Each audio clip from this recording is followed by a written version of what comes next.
ఒక వ్యక్తి ఎదుగుతున్నాడంటే అతని మీద రాళ్ళేస్తాకి చూస్తారు చాలామంది. అలాగే దిలీప్ అన్న చాలా కష్టపడి ఒక బ్రాంచ్ నుంచి స్టార్ట్ అయ్యి ఇప్పుడుకి ఇన్ని ఓ 10 బ్రాంచుల దాకా పెట్టాడంటే తన కష్టంతోనే పెట్టాడు. సరే, తన దగ్గర బాగోపోతే జనం రారు కదా! బాగుందని బట్టే జనం వెళ్తున్నారు. మీరు అదే ఆలోచించరు. ఇప్పుడు 10 బ్రాంచులు పెట్టడం అంటే ఆషామాషీ కాదు.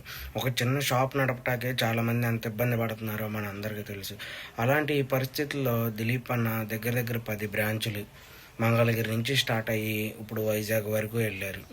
ఇదంతా చాలా కష్టంతోనే పైకి రావటం అయితే జరిగింది. ఎవరో కొంతమంది మరి వాళ్ళకి నచ్చకపోవచ్చు, ఎలా జరిగిందో తెలియదు కానీ వాళ్ళు అసలు ఏది బాగాలేదని మాట్లాడటం మాత్రం కరెక్ట్ కాదు. ఎందుకంటే ఫుల్ వీడియో చూసాక నాకు అర్థమైంది.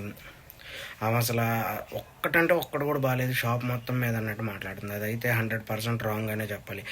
ఎందుకు ఇప్పుడు దిలీప్ అన్నకి నేను స్టాండ్ తీసుకుంటున్నాను అంటే, దిలీప్ అన్నది మంగళగిరి, మాది మంగళగిరి. చాలామంది అన్న గురించి చెప్పినప్పుడు విన్నాను, ఎలా కష్టపడి పైకి వచ్చాడు ఇవన్నీ. నాకు దిలీప్ అన్నని డైరెక్ట్గా చూసింది ఎప్పుడూ లేదు. వీడియోలు నేను ఒక 6-7 నెలల నుంచి అన్న వీడియోస్ అన్నీ చూస్తాను, చాలా బాగున్నాయి అనిపిస్తాయి.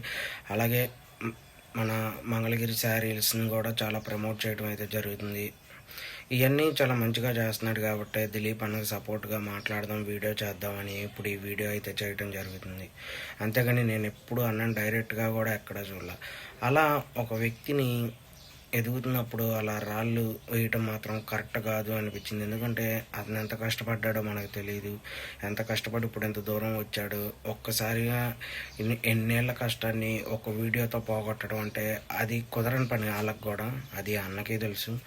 అయితే అలా చేయటం అనేది మరి వాళ్ళు ఎందుకు చేశారు ఏంటి అనేది వాళ్ళకి తెలియాలి.